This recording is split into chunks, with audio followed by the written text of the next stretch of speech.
सीना धरणातून उजव्या कालव्याद्वारे आवर्तन सोडलं जात नसल्याने कर्जत तालुक्यातील मिरजगाव येथे रास्ता रोको आंदोलन करण्यात आलंय।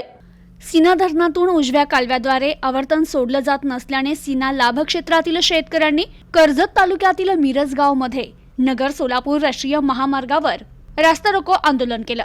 हे आंदोलन बराच वेळ चालू राहिल्याने या महामार्गावर वाहतूक ठप्प झाली होती, त्यामुळे वाहनांच्या लांबच लांब रांगा लागल्याचं पाहायला मिळालं। सीना धरणातून आवर्तन सोडलं जात नसल्याने सीना लाभक्षेत्रातील शेतकऱ्यांनी मिरजगाव येथे महामार्ग अडवला होता। वारंवार मागणी करूनही शेतकऱ्यांना न्याय मिळत नसल्याची भावना यावेळी आंदोलक शेतकऱ्यांनी व्यक्त केली। गेल्या अनेक दिवसांपासून सीना लाभक्षेत्रातील शेतकऱ्यांसाठी पिण्याच्या आणि शेतीसाठी लागणाऱ्या पाण्याची टंचाई मोठ्या प्रमाणात जाणवतीये। सीना उजव्या कालव्यावर तालुक्यातील 21 गावं अवलंबून असल्याने या गावासाठी आवर्तन सोडणं गरजेचं आहे। याबाबत 29 जानेवारी 2024 रोजी आमदार रोहित पवार यांनी कार्यकारी अभियंता कुकडी पाटबंधारे विभाग क्रमांक 2 श्रीगोंदा यांना पत्राद्वारे आवर्तन सोडण्याची विनंतीही केली होती, मात्र त्यानंतरही कुठलीच कारवाई झाली नाही। परिणामी शेतकऱ्यांना रस्त्यावर उतरावं लागले। शेतकऱ्यांनी आपल्या मागणीसाठी बराच वेळ रस्ता अडवून धरला होता। तर यावेळी आंदोलकांनी कार्यकारी अभियंता कुकडी पाटबंधारे विभाग क्रमांक 2 यांच्याशी फोनवर चर्चा करून उपस्थित अधिकाऱ्यांना पत्र दिलं। तर आता 12 फेब्रुवारी रोजी याबाबत बैठक घेऊन आवर्तन सोडण्याचं आश्वासन देण्यात आलं। मात्र आंदोलकांनी आपली मागणी मान्य न झाल्यास 14 फेब्रुवारी रोजी तीव्र आंदोलन करू असा इशारा दिला। यावेळी राष्ट्रवादीचे जिल्हा उपाध्यक्ष रघुआबा काळदाते, ॲडव्होकेट कैलास शेवाळे, जिल्हा परिषद सदस्य गुलाब तनपुरे, पोपट आबा खोसे, किरण पाटील, डॉक्टर चंद्रकांत कोरडे, संजय पवार, रमेश खेतनाळस, भगवान घोडके, किशोर अडसूळ, अनिल पांडुळे, बाळासाहेब सपकाळ, वसंत अणभुले, तानाजी पिसे, महादेव गवारे, सचिन निंबोरे, जयसिंग थिटे, दादा तनपुरे, बबन म्हस्के, वैभव बाबर, दीपक भांबे, अभंग बोरुडे, श्रीराम धस, विकास झांबरे, संदीप पुराणे यांच्यासह राष्ट्रवादी काँग्रेस शरद पवार गटाचे पदाधिकारी यांच्यासह मित्र पक्षाचे सर्व पदाधिकारी, शेतकरी मोठ्या संख्येने उपस्थित होते। सीना परिसरातील लाभक्षेत्रातील सर्व शेतकऱ्यांनी आदरणीय आमदार रोहितदादा पवार यांच्या नेतृत्वाखाली जे सीनाचं दुसरं आवर्तन आहे, पाणी शिल्लक असताना सुद्धा आडवी आणि जिरवी या राजकारणातून शेतकऱ्यांच्या पिकाचं नुकसान होते, म्हणून पाणी न सोडण्याचा निर्णय हे सत्तेतील सरकार घेतला। आदरणीय आमदार रोहितदादा यांनी 29/1 पाणी सोडावं यासाठी पत्र दिलं आणि सीनाच्या अधिकाऱ्यांनी सांगितलं की 5 तारखेला पाणी सोड, परंतु याचं श्रेय दादांना जाईल यासाठी त्यांनी पाणी अडवलं आणि पाणी 5 तारखेला सोडणार होते। आम्ही 5ला वाट बघितली, 6ला वाट बघितली, 7ला बघितली, 8ला बघितली, न पाणी सुटल्यामुळं रात्री या परिसरातील सर्व शेतकऱ्यांनी एक मिळून निर्णय घेतला आणि आज या ठिकाणी नॅशनल हायवे अडवण्यात आला। हे आंदोलन हे शेतकऱ्याचं आज एक थोडीशी ठिणगी आहे। जर पाणी नाही सोडलं तर भविष्यामध्ये याच्यापेक्षा प्रत्येक गावामध्ये प्रत्येक जण आंदोलन करेल, कारण शेतकरी हा ग्रामीण भागातील शेतकरी आहे। या ठिकाणी पाण्याची शेतकऱ्याला गरज आहे।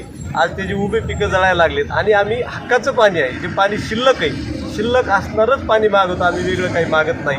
माझ्या अगोदर पण सांगितलं की शिल्लक पाणी ते मी सर्वांच्या वतीनं राष्ट्रवादी काँग्रेस पक्ष, शरद पवार गट, काँग्रेस आणि मित्र पक्षाच्या वतीनं मी शासनाला विनंती करतो की आपण जे आमचं हक्काचं पाणी ते सोडण्यात यावं। जर न सोडलं तर यापेक्षाही तीव्र आंदोलन छेडलं जाईल।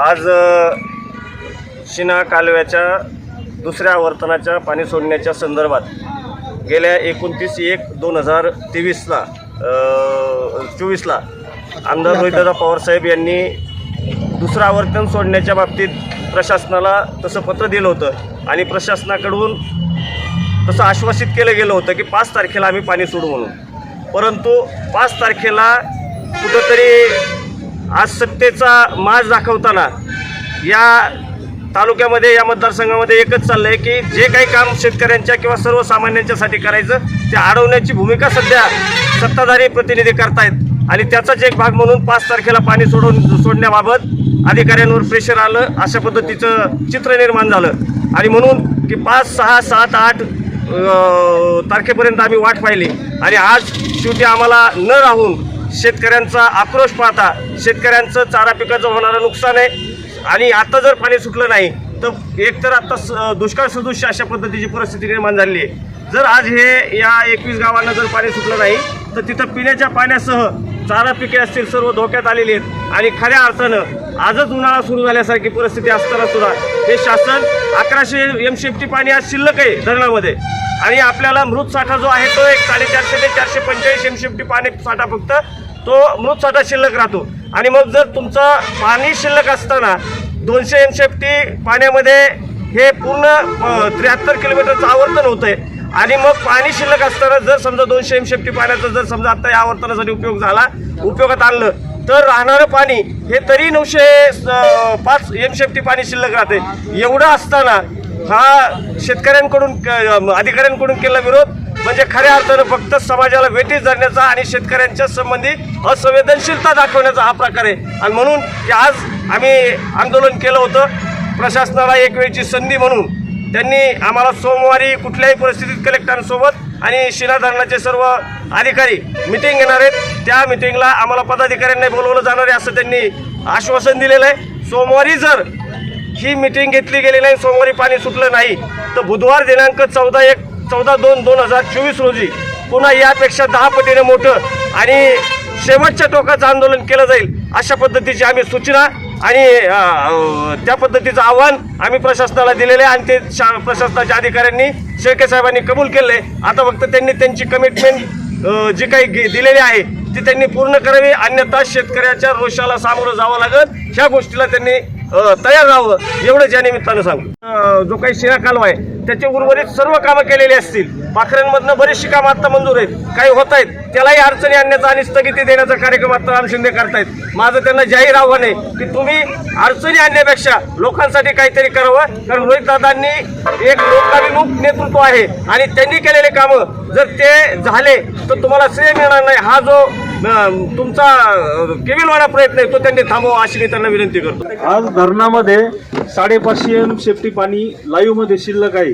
त्यानुसार आम्ही रोहित दादांच्या पत्रानुसार कार्यकारी अभियंत्यांना पत्र दिलं. शिना पाटबंधारे त्यांनी कलेक्टर साहेबांची परवानगीसाठी पत्र पाठवलं. ते पत्र माझ्याकडे आहे. आम्ही 300 MCFT पाण्याची रोटेशनची परवानगी मागितली होती. काल कार्यकारी अभियंता आणि मी स्वतः कलेक्टर साहेबांची भेट घेतली. त्यांना म्हणलं 300 नाही तर 200 MCFTला तरी परवानगी द्या. मी स्वतः होतो तिथं, परंतु त्यांनी परवानगी न देता बुधवारी मिटिंग ठेवलेली आहे. तर बुधवारी मिटिंगमध्ये आपलं निवेदन देण्यात येईल आणि बुधवारपर्यंत आपण हे थांबावं असं एवढी विनंती करतो. संबंध चांगले आहेत आणि मग त्याचा वापर या ठिकाणी हे पाणी सोडण्यासाठी जर केला असता तर ते बरं झालं असतं. पाणी आपल्या सीनापट्ट्यामध्येच येणार आहे. मग या ठिकाणी कुणाला बळी पडून या ठिकाणी 5 तारखेचं पाणी 6 तारीख 6चं 7 8 आज 10 तारीख आली तरी पाणी सुटत नाही.